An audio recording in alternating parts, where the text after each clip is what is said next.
What's up, everyone, and welcome back to another episode of Beers and. Today, we're going to be talking about beers and gin. I love gin. You love gin. Gin for her.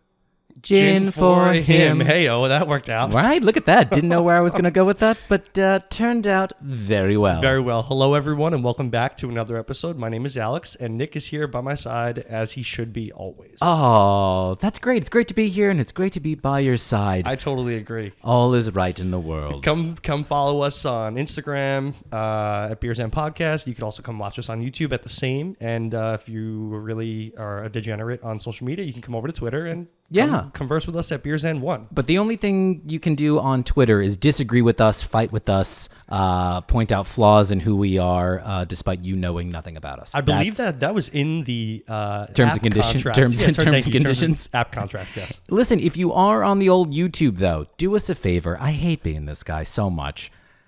Subscribe. Yeah, we would appreciate it. It helps us out, gets us a little bit more, clout. And follow, gives a thumbs up, really helps out the channel and the podcast. That would be very much appreciated. Definitely. So we're talking about gin today. You and I are big fans of gin. Big gin fans. Big gin fans. Big gin fans.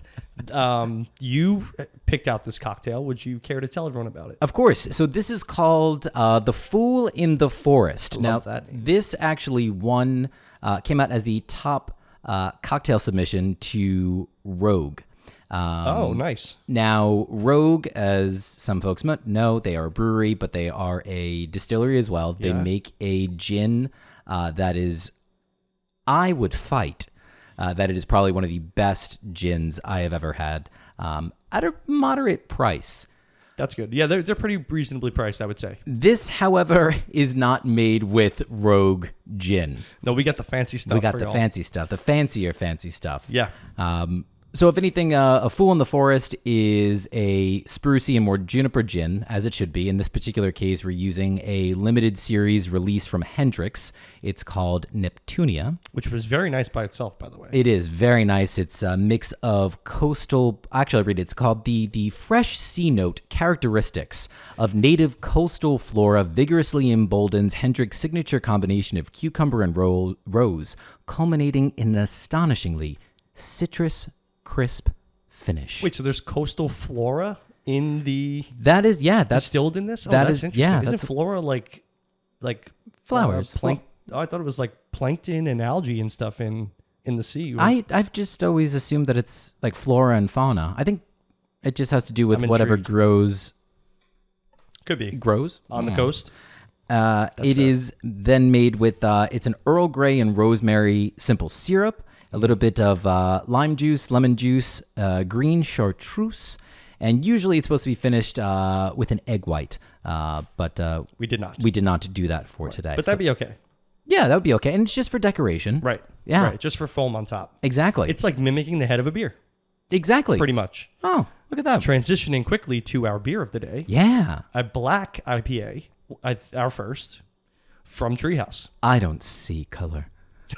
Sorry, that's actually technically the absence of color. That is correct. Yeah. Correct. That always blows my mind. Colors. Anyway, I'm hyped for both of these drinks today. I'm excited to give Treehouse another shot. Yes, because our last Treehouse, Sorbet King was... I thought it was King Julius. We had both. We had one on air and one off air. Right. I think we had King Julius on air. Other way. Really? Actually, we had Sorbet King on air, and we had, I think it's Emperor Julius off air. We got to go back and check some of our socials and whatnot then, because I know that I have King Julius written down in places. Yes, but I'll put it to you this way. There's another beer I was looking up that we had from a while ago that I totally had mislabeled. Oh, really? Yeah. Online, I've got it written out that we had Cherry Poppin' Daddy from Icarus when it was actually from Weyerbacher. Oh, okay. Yeah, see? This is what happens, folks. Make sure you write shit down. So, it's warm in here today. It is warm in here. And I turned the heat off, too. I'm going to take off my old man sweater. Maybe I'll open up the window in between, or the door in between. Little action of the... So have you had a Black IPA ever or anytime in recent memory? No, I think you and I were chatted about this off mic, and no, I think we established that perhaps many years ago we did, but I don't remember. And some of the characteristics are what's indicative of a black IPA. So black IPA is really just a regular IPA, but the malt, the barley, is toasted to give it its black appearance. Oh. So like it's kind of a cross between a stout and a hoppy pale ale or an IPA because it retains both those qualities. There's like the coffee notes and the chocolate notes of the toasted malt, and then you get the hoppiness of the hops that are supporting it. Oh, that's exciting. Okay, so really quick as I'm pouring, question of the day. What do you got for me?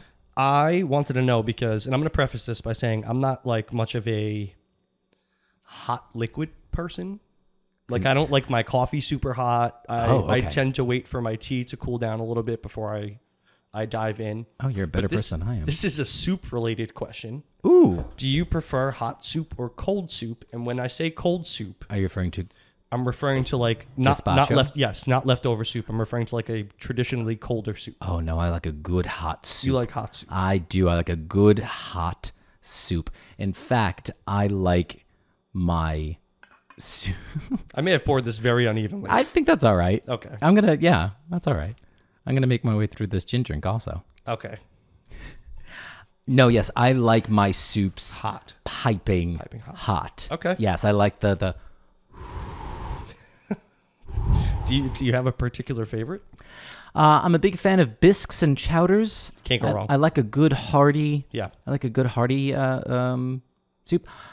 I recently started making in usually late November, early December. I've started to make an after Thanksgiving soup. Like a leftover? Yeah, and it's a whole mix of everything, and I let that sucker sit. Like I'll usually ask for, depending upon whose house we're going to for Thanksgiving, I'll ask for like pieces of the carcass to go ahead and actually make turkey stock. Oh yeah. Let me tell you, we millennials, I think, are really trying to figure out where can we cut corners. I mean, yeah, but also like that, I wouldn't say that's cutting corners because that's how you make a stock. True.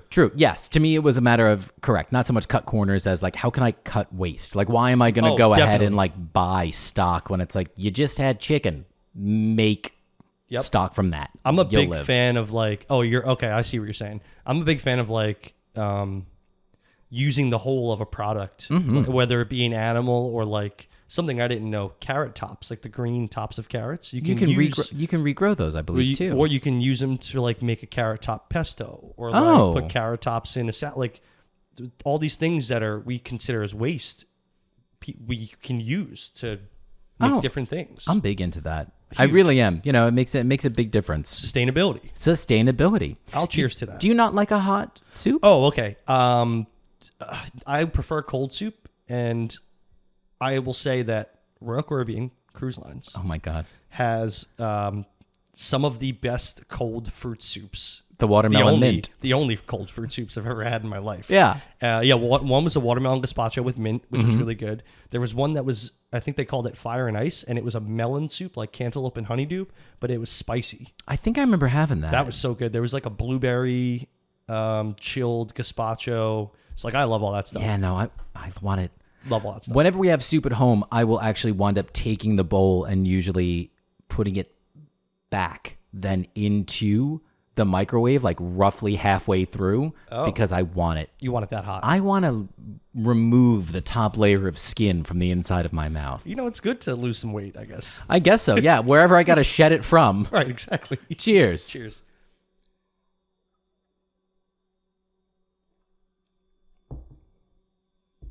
So that's much different than any Tree House beer I've had. Completely. I find that very nice. It's also much different than like any other beer. When you had said that it seems like it's a mix of an IPA and a porter, spot on. That's what it is. Like it's got, and that's why I think I'm liking it. Yeah. I love a good porter. The roastiness in the malt is like, I mean, super coffee. Yeah, which I like it. Oh, I love it. I don't know if it's too terribly coffee. To me, it's like a good mix of almost that coffee, toffee, caramel. Chocolate bitter. Yeah, more of that. Yep.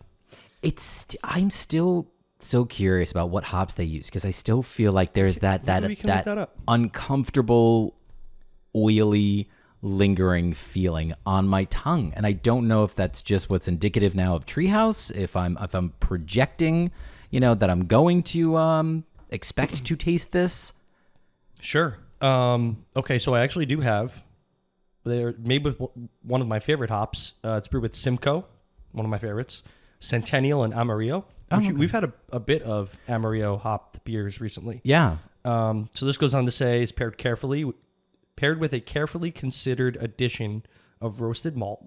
Following extended cold conditioning, Raven pours a super dark brown. Very. I would say yes. That is opaque. Super dark brown to black color in the glass, leaving behind a dense and rocky head. That we didn't have, but I also didn't pour a full beer. I thought you did on yours. When you had first poured. Yeah. Yep. Which again is, I think, also really indicative of a good porter. Definitely. As well. I'm actually quite enjoying this. I really like this. And you know what? It takes the better part of both beers in the sense where like sometimes IPAs can be really creamy. Mm-hmm. Sometimes stouts can be really creamy. This is on the thinner side. Yes. And I like that because it makes it way more drinkable. Yeah. I'm wondering if this is a little seasonally indicative. Like if this is good up until this time of year. Okay. Because again, I'm trying to think of what I can like pair. Oh, pardon me. What I can pair this with. Yeah. And I'm feeling a lot more autumn, winter. Again, very, very, very early spring when it's still kind of chilly out there. Today's the first day of spring. Oh my God, is it? Yeah. I'm so excited. Today is in fact the first day of spring. Yeah, and Mother Nature is having a real hell of a time. She don't know what she want to do out there. Menopause. Oh God, she's angry, my friend. She is angry and rightfully so. So this is considered a black or Cascadian dark ale, which I've never heard. Love that moniker. Yeah. And it's 7%. Oh, flat. So like pretty much right in the middle of what we usually have, like somewhere between 6 and 8, 8.5. I'm really digging on this. This is super tasty. Like this is, and I haven't had a black IPA in a long time, years. Neither. Again, I think we had kind of figured out that we were probably together. Yeah. I want to introduce more of this into my life. I like this. It's kind of a dying style. Not many places, at least that we buy from, just make black IPAs. And I think not many places make black IPAs anymore at all. I'd like to propose a vote that we only refer to them from now on as Cascadian. Cascadian IPAs? Yes. I'm into that. Okay. I mean, it's cool. Because of the uniqueness of this, and I think as a result, then the rarity, we can almost say, being that it's been at least probably 5 years or so since we've had more one. Than that, I think. Getting closer even to like further back, really. 7 or 8 years probably. Oh, man. As a result, I'm going to go pretty high on this. Yeah. I'm going to go like a 4.4. Like, I think this is it's a nice beer. Again, it's not terribly complex. You got that hoppiness and some of that bitterness coming through, indicative of the IPA.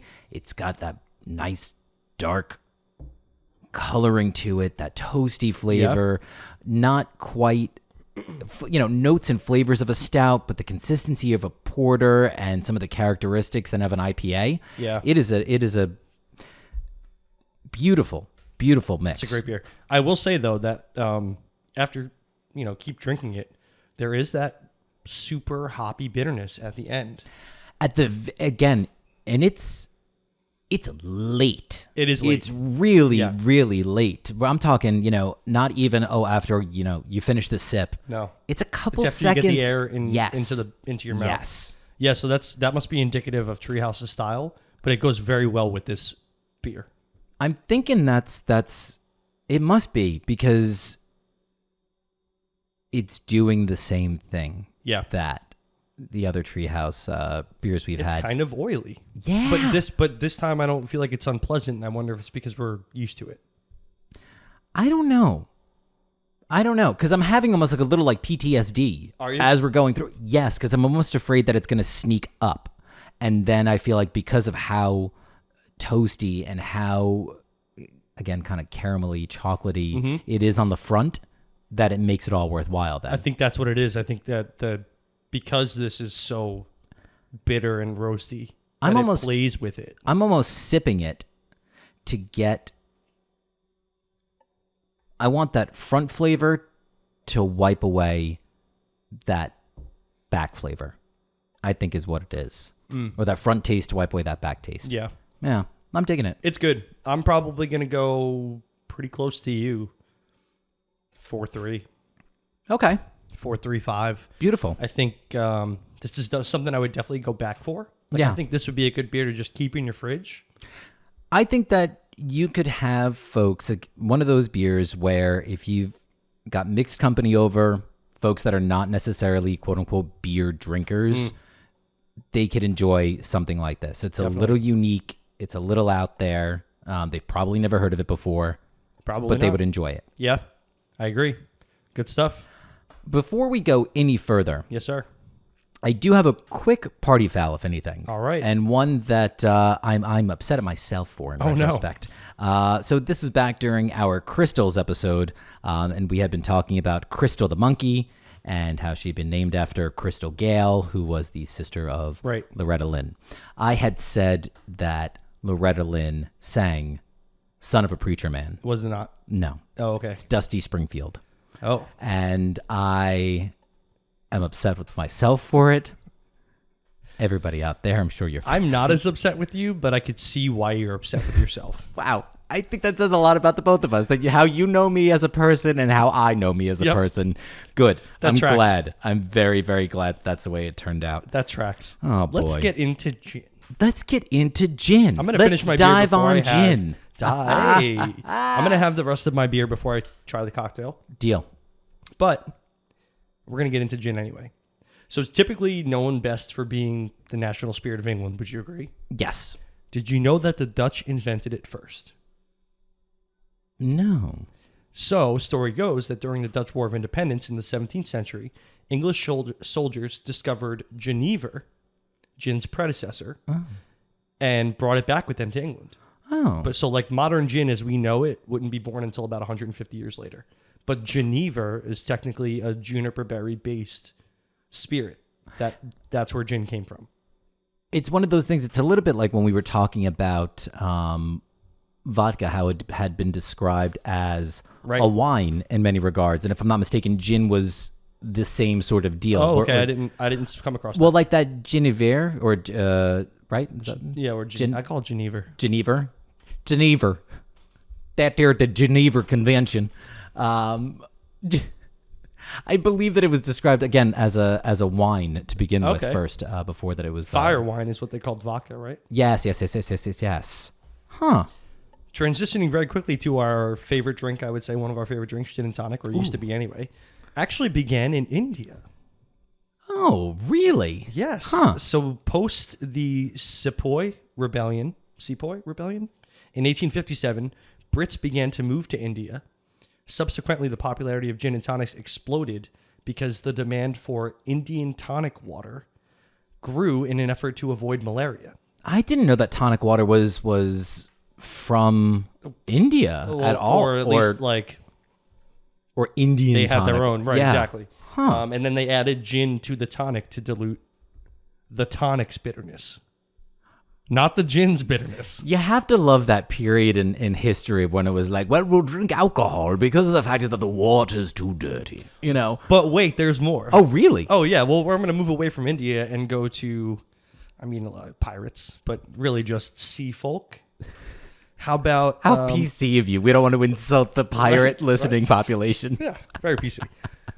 How about gin and scurvy? Do you know what scurvy is? Yeah. It's a vitamin C deficiency that it usually happens to people out at sea. Right. So another example of gin being used in an aspect of an illness, the gimlet was born to combat scurvy. The gimlet was? Really? Yeah. So obviously, faring the sea in the olden days was very dangerous work, on the sea for months. Like, you don't know what's going to happen. You could run out of waters, run out of supplies, be in a dead zone, whatever. Because of they're trying to fight this lack of vitamin C, they began mixing lime juice with their gin. Really? So they would give the soldiers daily rations of a gimlet, essentially, to battle the effects of scurvy. And obviously it became a big hit. And it's also called a gin sour now. Yeah. Which I hadn't heard. But yeah, same drink. It's fascinating because realistically, it was the citrus that was like warding off the scurvy. So the gin was almost just to like, I guess take their minds off the fact that they were suffering from scurvy. Well, the British soldiers got daily gin rations. And they would mix it with lime juice to help. What a horrifying time to be know. alive. Yeah. Like in certain, like we're probably thinking like, wow, great, they're paying us in gin. Well, it's because you're not seeing land for weeks and months at a time. Exactly. Wow. I have a couple more things before we transition please. out. So have you heard of the moniker that gin has been called by? It's called Mother's Ruin. Okay, so Juniper sported the nickname Dutch Courage. So when gin had been produced, it took on a slightly different nickname, and actually it had a bit of a darker story to tell. So Mother's Ruin is a moniker used to talk about gin because it was cheap and it was like the drink of brothels. Oh, yeah. And it was also thought to induce abortions. Gin was? I didn't find any like statistics to back that up. Oh, yeah, but probably because there are none. Right. Yeah, but I understand what you're saying. Like, where this... Yeah, this I can't even call it pseudoscience because it was just like that's all they knew necessarily at the time. Because all these things started medicinal. Gin more than most is what I found. That's what I had kind of come across as well. I did a real like brief overview, and that is what it seems. Yeah, it's because of the juniper berry. Correct. We'll get into that later. So I talked about gin being the national drink of London or the UK. Yeah. But I would not have guessed that the majority of gin drinkers in the world are actually found in the Philippines. They actually, I believe they hold the record for most gin consumed per case in the entire world. In the Philippines? Per year. Yeah, actually, they account for 43% of the global gin market. I think it's like 136 million cases a year of gin are consumed in the Philippines. What? Like, fantastic question. I have no idea. If you put a gun to my head and said, you'd never guess. I would never have guessed the Philippines. Nope. Is that where grappa comes from? Because then it kind of makes sense. No, grappa's Italian. Oh, well, then it doesn't make sense. Yeah. Okay, my last thing here. Have you ever heard of the gin twist? Is that when you have so much gin that you kind of just you get it on the dance floor because you don't care? No, but that is a fantastic name for a dance. And might be created at my wedding. Who knows? So this is the classic cocktail that you've never heard of then. Because this was all the freaking rage in London in the winter of 1823. Specifically in the winter of 1823. Yes. So the actually multiple novels and periodicals mention the gin twist, and they don't refer to it, but like we do now, the Beyonce of cocktails. If Beyonce was more famous, if Beyonce was more famous, how could Beyonce get more famous? She is but a queen. So the gin twist incorporates gin, lemon juice, simple syrup, and hot water. Oh, and hot must water. Be hot. It's almost like a gin tea kind of. Yeah. Or like a hot toddy before hot toddies. Yeah, like a mold. It's a mold gin almost. Kind of. I love the way that sounds. They would serve it with a twist of lemon. Actually, and this is my last thing, and then please take the floor. Some interesting bit of information that I found. So Teddy Roosevelt complained. Hold on, I got to pull it up now.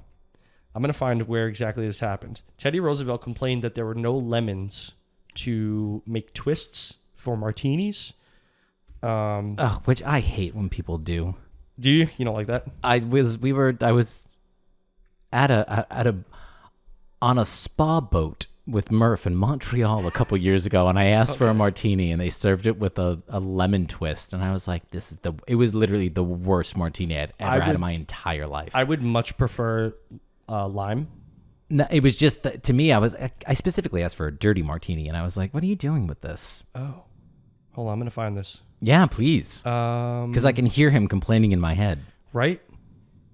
Gin. There's no lemon. I don't know what that was, actually. That was a bulliaze. How about this? Did you know that before they were called martini glasses, which wasn't until the 90s, 1990, they were just called cocktail glasses? Oh. Huh. Yeah. Damn, I guess I'm not going to find this. Okay. Either way, Roosevelt complained that there were not any lemons there for twists for martinis. So Stalin had a lemon tree flown in from Georgia that day. Oh, so this was not Teddy Roosevelt. This was Franklin Roosevelt. They were at a convention I got from... Was it at the Geneva? Oh, wait, here it is. Was it at the Geneva Convention? No, it was at Yalta. Oh, yeah, so it was FDR. Okay. Yeah. Okay. So President Roosevelt complained there were no lemons to make twists for martinis. Stalin had a lemon tree flown in that day. Don't worry. Yeah. We'll bring you lemon. You know he can't stand on his own. He's half man, half machine. In Russia, lemon come to you. Lemon come to you. Oh, good time to mention that we're with the people of Ukraine. Sure are. Man alive. No way. Yeah. How cool is that? That is wild. Oh, man. And you got to love that kind of like power overall. I mean, obviously, meaning not even so much Stalin showing off that he could do this, but also just like Roosevelt just being like, I want a lemon. They're like, yes, right away, Mr. President. Let me fly in a tree. Yeah, hang on one second, Mr. President. We'll go ahead and we'll get that for you, Mr. President. It's awesome. God almighty. So I had, again, done very similar sort of like background work. Again, came from, alchemists and monks, particularly, again, in southern Italy and Flanders and the Netherlands, like you had said, the Dutch. The Dutch. In fact, I've got something where it said that they can actually trace the origins back to the Benedictine monks of the 11th century in Salerno, so down in southern Italy, to a monastery that had been surrounded by these giant juniper trees. So again, it's been around for a long time. So there were some regarded brands that I wanted to go through, but actually I only did one. And that's Gordon's. Oh, I thought you were going to say Bombay. No, actually, so Bombay is not a particularly new one. I'm sorry, Bombay is not a particularly old gin. If I'm not mistaken, I saw that it had actually started sometime around the 80s, like 1980s. Oh, okay. Yeah, so relatively... Fairly new. Yes, relatively new. That's compared to Gordon's. So Gordon's gin happens to be UK's #1 gin since the 19th century. So since the late 1800s, it's been the best-selling gin in the UK. Okay. It was first produced in 1769, and apparently the recipe has not changed since then. Secret recipe. Love that. And the one thing that I thought was most important with this is, I said, because we are the most important and yet underrated state in the Union, it's important to note that the first Gordon's distillery opened here in Linden, New Jersey in 1934. Represent, baby. And I had to go and check because 1934, I kind of thought to myself, Prohibition? Wasn't that like a thing? Yeah. So Prohibition technically ended in December of 1933. So the folks over at Gordon's wasted real opportunists. No time. But famously, during that period of Prohibition, what were people doing for booze? Speakeasies. Well, speakeasies. Or bathtub gin. Bathtub gin, of course. So bathtub gin. I'm gonna take a sip. Oh yeah, is that okay? Is it okay? I didn't want to interrupt you. I'm pretty sure that I picked it up and put it down twice because I kept thinking, I was like, he hasn't finished his beer yet. Oh, just got a little piece of rosemary. There you go. Oh, that is phenomenal. Delicious. Wow. Delicious. Our cocktails have been spot on. Every single time. I'm very happy with this. Gosh darn. Very, very happy with this. I chartreuse you. Oh my God, the chartreuse and the rosemary. I think the fact that I let the rosemary sit in the simple syrup for a while, and again, it's an Earl Grey simple syrup too. Love it. The entire apartment smelled delicious while I was making it. Highly recommend. So actually, bathtub gin actually refers to any kind of homemade alcohol. It doesn't specifically need to be gin. So the term came again from the 1920s, during the period of Prohibition. And gin actually happened to be the drink of choice at the time as well. So it, happened kind of simultaneously. So bathtub gin was typically made from mixing cheap like grain alcohol with water and flavoring agents, as well as like glycerin. However, for alcohol to actually like gin to be made, it needs to be distilled, which takes, boiling and condensation in like a closed container. Yes. Obviously, a bathtub is not closed at all. So much of the story of people making gin in their bathtub is probably not true. Probably didn't actually happen. Probably, yeah, you're right. So what seems to may have actually been the case was that the term had originated from, so there were members of the mob and the mafia, naturally, who were actually distributing like small like 1 gallon copper stills to folks. And they were making then, alcohol essentially then at home from the mash and whatnot. However, what wound up needing to happen was that the liquid that was being made was so potent. Oh, yeah. And so, highly Put hair on your chest. Oh my God. Yeah.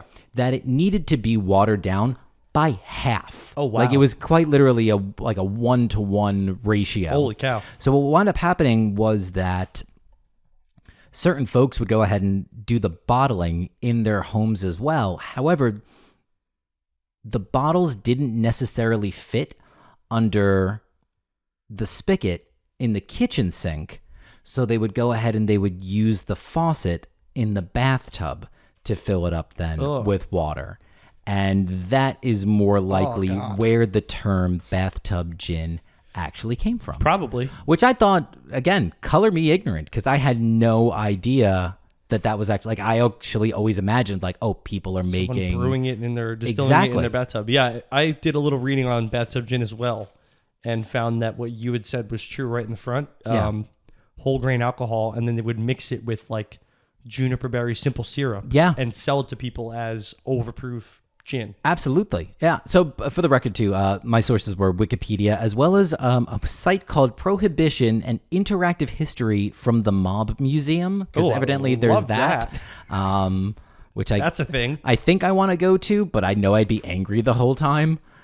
The entire time, probably. I've never once condoned the mob in my life, but good for them for giving people copper stills.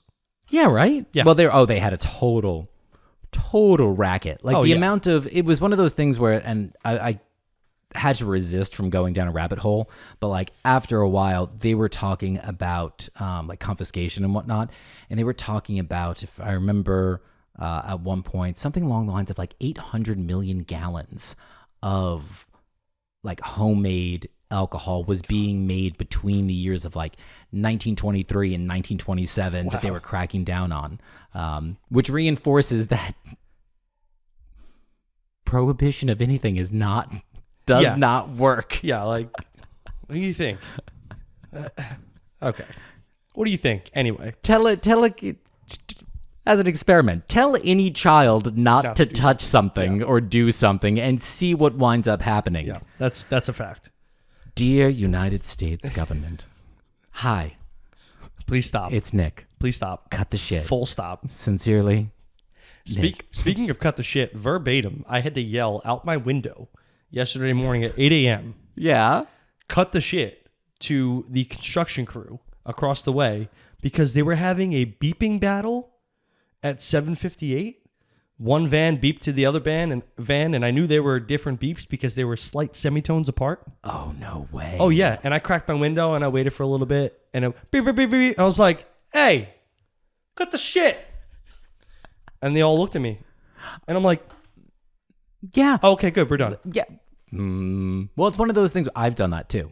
I've done that a couple times in the past because I understand that technically ordinances means you can start doing like construction and land, like landscaping at 8 a.m. You can't be an asshole. Oh no. Oh, well, I've yelled because I've had people start across the street in the past.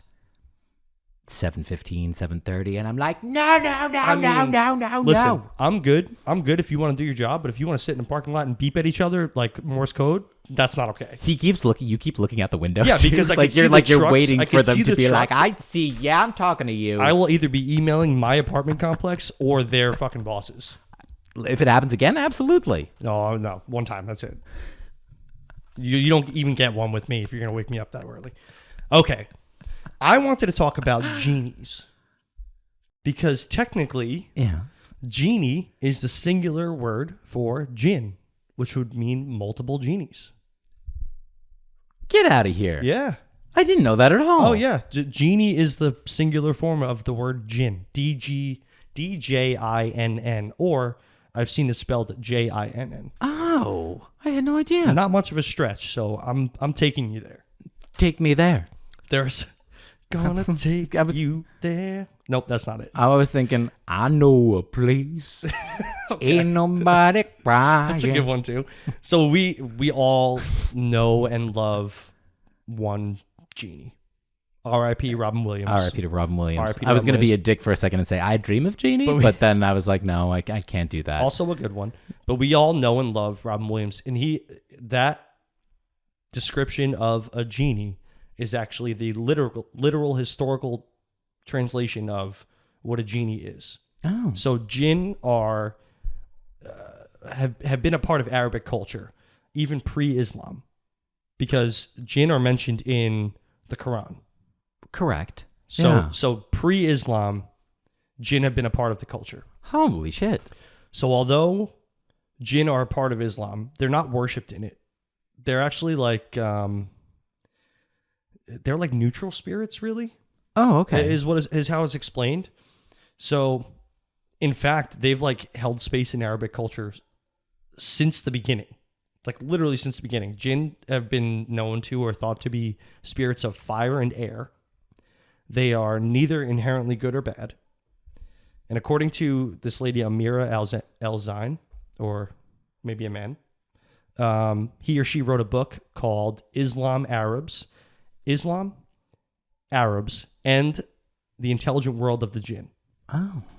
So in this book, she goes on to talk about, pagan Arabs and how they worshipped jinn. Oh. Much before Islam arrived, way back in the 7th century. Yeah. So this is actually kind of interesting. They're believed to be the spirits to be masters of certain crafts or arts. And they're also considered to be dual dimensional. So they lead a human life or an animal life because they can appear as humans or animals. But they also lead a life in another dimension that we're not able to go to, obviously. But they can live for centuries. So like this is obviously makes them very wise. And kind of like this kind of aids to the fact that like they can be good or bad. Because there have been jinn to have been known to be like almost muses for poets. And I'm going to get into that in a couple minutes. This is fascinating because I'd never heard this aspect of things, but like makes my heart break even more for these polytheist pagans of the past, because realistically what you're just, what you're describing in many regards sounds like the exact same thing that happened to, again, like pre-Christianity. I mean, Christianity and Islam, came about at roughly the same time, and it sounds like the exact same thing that was happening. Well, I thought about it as I was reading it, and I was like, man, like, even though any number of people can think that jinn don't exist, which is fine, but if you tell that to an Islamic person, that's like telling a Christian that angels don't exist. It's so funny because I was just thinking, I was like, it's the same sort of thing as an angel. Right? Yeah, exactly. Huh. So like I said, they can live for centuries. They take on human or animal form, and they can communicate with humans, though some, like poets, so human poets, are more likely to be contacted by a jinn, and no one really knows why. It goes on to say that throughout history, famous poets have credited their verses to jinn, saying that they're the ones that either told them to write it or like have given them some sort of like wisdom. Is this like a Gilgamesh type? I don't know if I would go that far with it because it sounds more to me like they're muses. Right. Like they kind of like they can use their power for good or evil, however they choose fit. And if you're old enough, I mean, you do what you want. All right. Oh, wow, I do kind of like that whole idea. You live for centuries. After a while, you're going to be like, fair. Yeah. Fair to whatever you have to say. Pretty much. Wow. Yeah. I like that. Super cool. That is very, very cool. I've always been fascinated by like gin because they're a big part of folklore, like supernatural folklore. Oh, yeah. I went in a slightly different direction then. Every time I kept saying gin, I was like, where do I go? Like from, what's an offshoot? Gin. I almost did. Didn't do it, but almost did gin rummy, by the way. Oh, you didn't wind up doing it. And I didn't either. So I actually wound up going with Ginger Rogers. If you're familiar with ginger ale. I know, but I don't know. I'm not familiar with Ginger Rogers. Please learn me. So Ginger Rogers is actually probably one of the most famous performers of the golden age of Hollywood, having gained stardom nearly overnight at the age of 19. Oh, wow. She was extraordinarily young.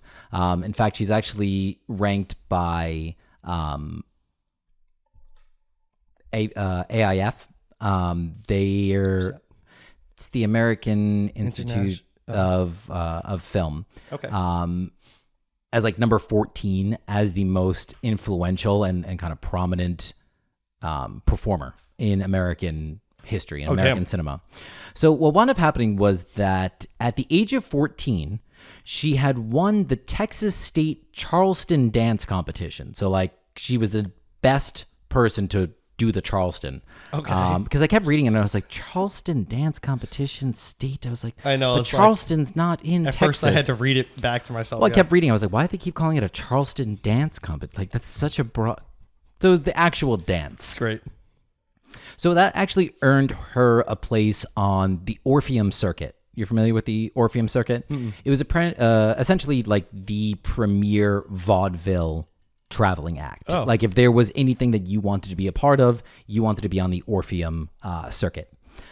So after touring for a bit and a very, very, very quick marriage, she was married for less than a year to her dance partner when she was 17. She found herself in New York and wound up being cast in a movie called Girl Crazy, and that's where she had met Fred Astaire. So she and Fred Astaire wound up going on to perform together in 9 different films throughout the 1930s, and they had 33 different paired or like couples dances that they had done together. Oh. You know, he regarded her as the best dance partner he had ever had.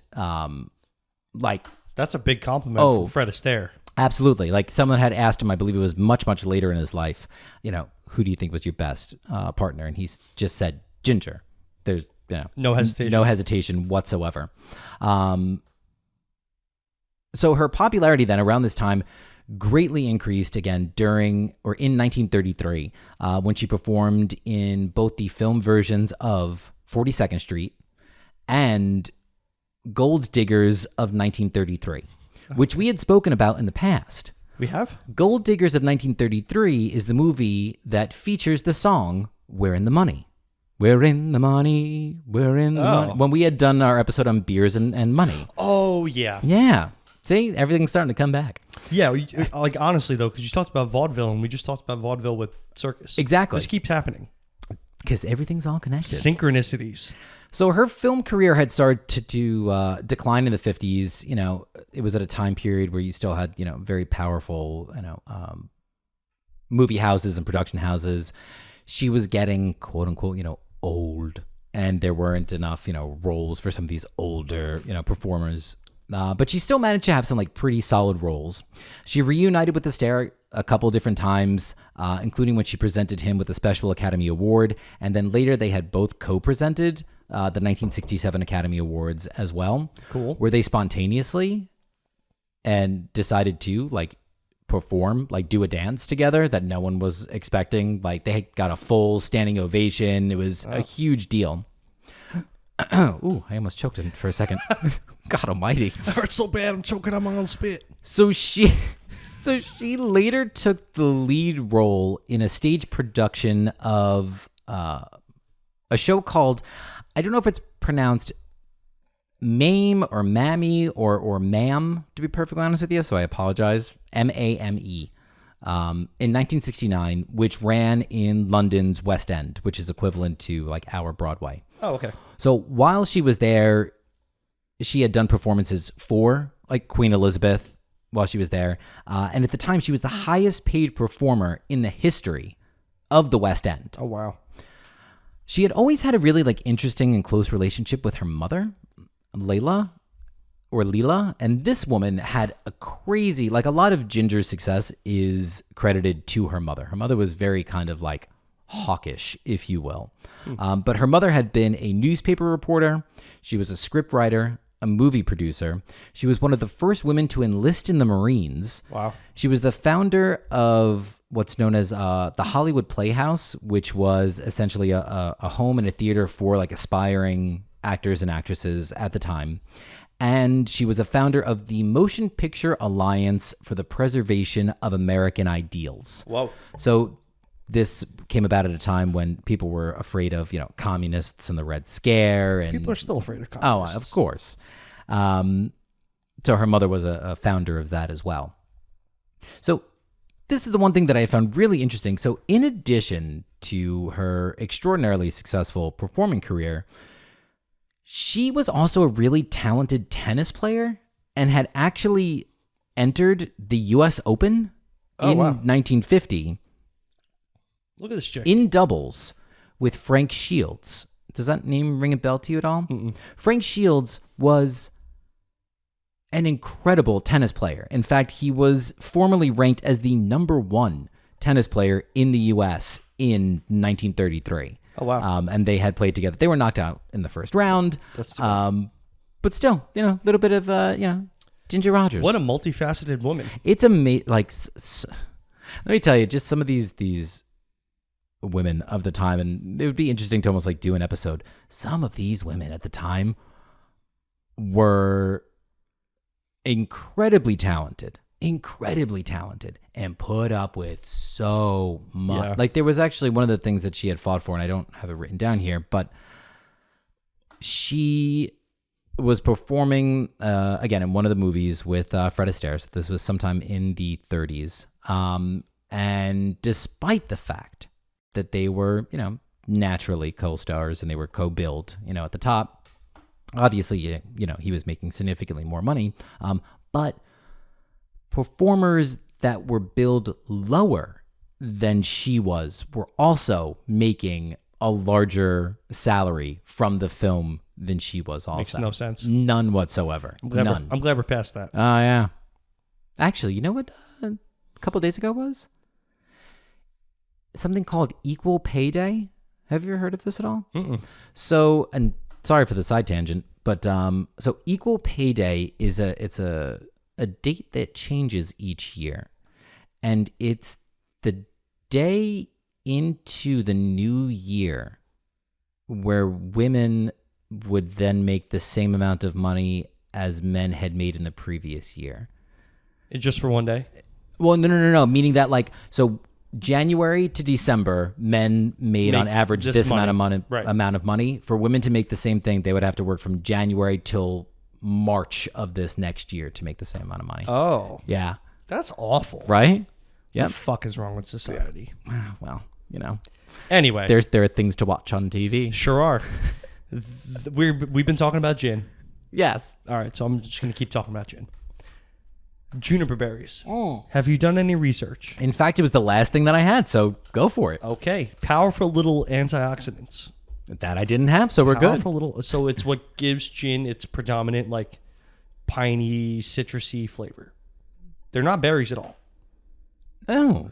They're actually a female seed cone or a highly evolved pine cone with fleshy merged scales.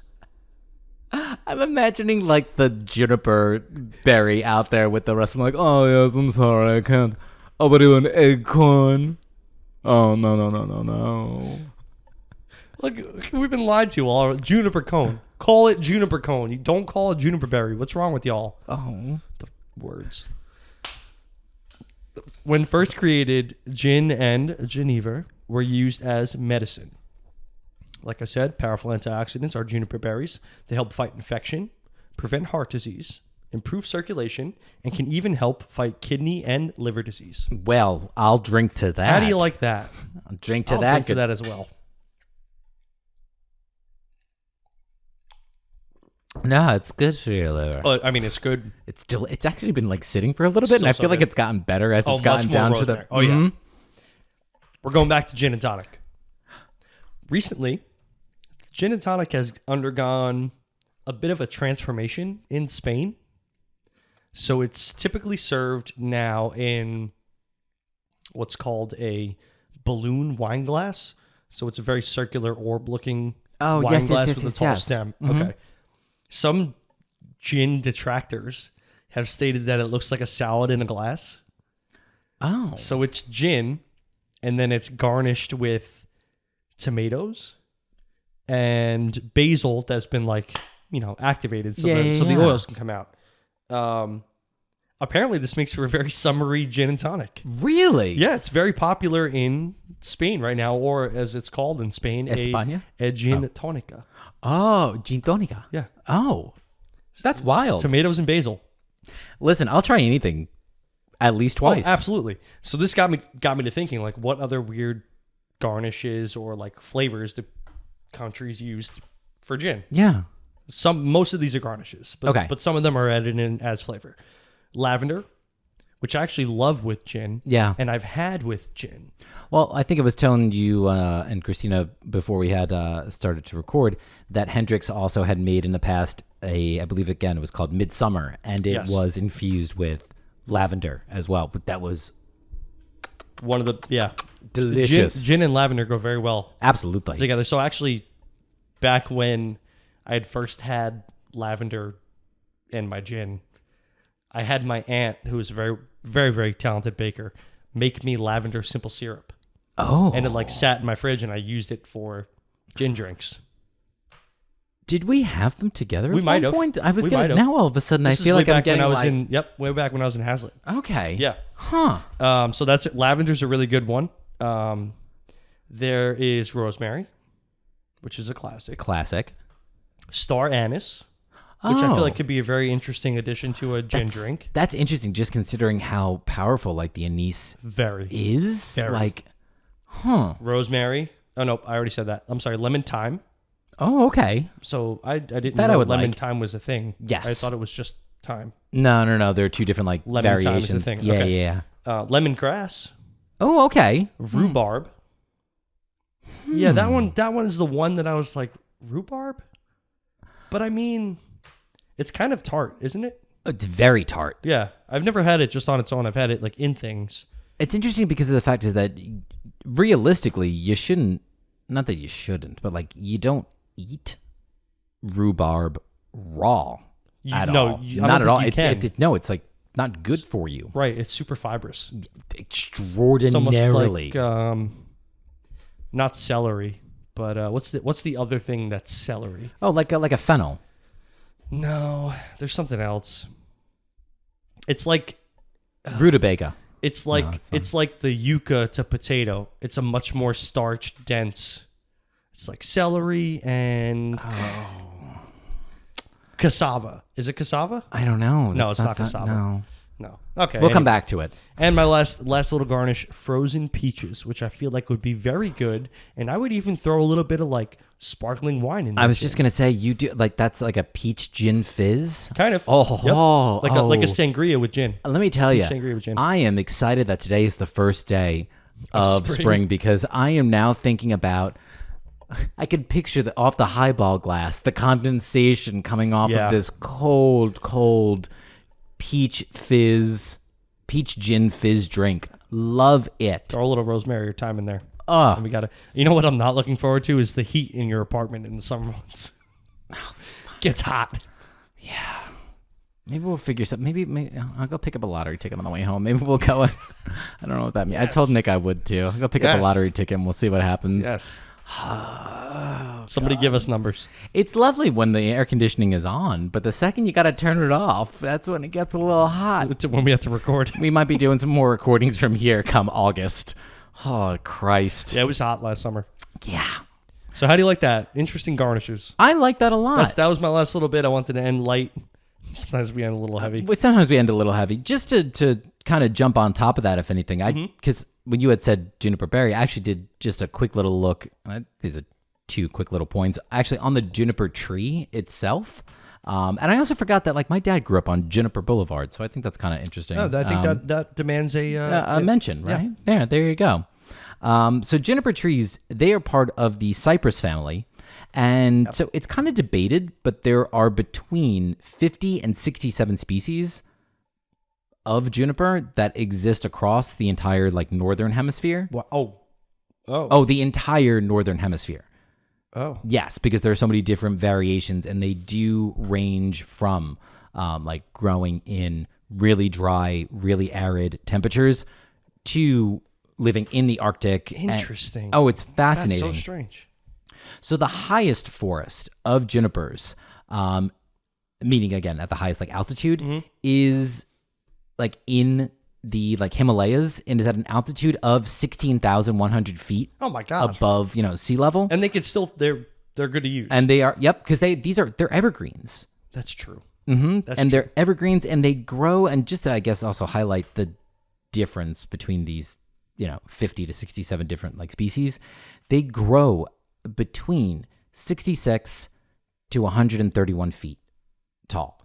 Oh. So like these are, even on the low end, massive. 66 feet is massive tree. Big tree. That's taller than us right now. Oh, absolutely. Way tall. 3 times as tall. I would say easily 3 times as tall. Easily. Maybe even 6 times as tall. I mean, you got to assume that, so we're on the second. This is barely. This is probably what, 20 15, 20 feet? Barely. Yeah. I could jump down here and probably not die. No. Oh, absolutely. Yeah, I think you could if you ever needed to. I might break a leg. Oh, no, you can dangle for a little bit, then drop and tuck. Oh, yeah. See, I've thought about this. Yeah, that's a good call. Thought about this the whole time. Not Escape the whole time plans. here. Oh, yeah, I'm always ready. Just when you're here, I can't wait to get the hell out of Can't wait to get the hell out of here. How could I do I run and tuck and roll and let the momentum take me? Or? I wouldn't be upset if you jumped through the window and broke all the glass and made it outside. Like, I would have to fix it, obviously, but I wouldn't be upset. I've hit that point recently. I think I was telling you about this not too long ago. We're finally hitting that age to where people are starting to think I'm just a little bit younger, even by a year or so. Oh, yeah? And baby. Listen, I've been moisturizing more than enough. I'm not about to let this go. You know what's funny is same thing, but also when we were younger, I got the opposite. Yes. And you did too. I used to always get like just about correct. You always got older. I was like, they wouldn't even let me into a 17-year-old like club on a cruise when I was 17 because they thought I was older. Who would lie about that? That's what I said. I was like, why would I lie to you about this? Well, I guess they're creepy. They're creepy dudes out there. Right. Yeah. Well, that's like I had the opposite happen. Once I finally turned 21, I give my ID, and I'll never forget. The guy was like, "Oh, I would have been selling to you long time ago. Like, I don't know why you waited." Meanwhile, like, okay, cool. The lady next door carded me for cigarettes. And she was like, "Do you have another form of ID?" I was like, "I'm sorry, excuse me?"